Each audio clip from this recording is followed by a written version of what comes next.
আসন্ন জাতীয় নির্বাচনকে সামনে রেখে চট্টগ্রাম ৭ রাঙ্গুনিয়া আসনে দাঁড়িপাল্লা প্রতীকের পক্ষে দিনব্যাপী গণসংযোগ ও লিফলেট বিতরণ কর্মসূচি অনুষ্ঠিত হয়েছে।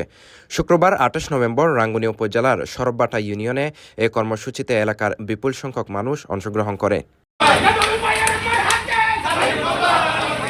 রাঙ্গুনিয়া আসনে দাঁড়িপাল্লা প্রতীকের প্রার্থী ডাক্তার এটিএম রেজাউল করিমের নেতৃত্বে এই গণসংযোগ কর্মসূচিটি পরিচালিত হয়।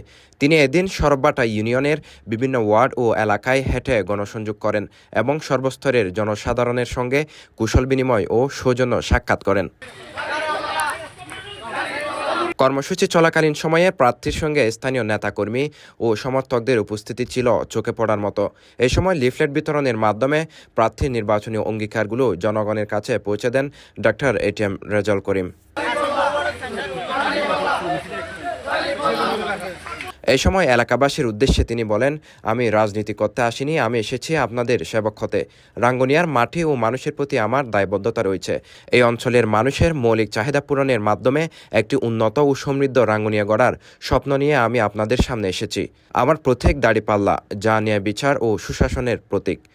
আপনারা যদি আমাকে সুযোগ দেন তবে আমি এই প্রতীকের মর্যাদা রক্ষা করে আপনাদের পাশে থাকব এবং রাঙ্গুনিয়ার উন্নয়নে নিজেকে উৎসর্গ করব। এই গণসংযোগ শুরু হচ্ছে সিটিজি পোস্ট, চট্টগ্রাম। গোডাউন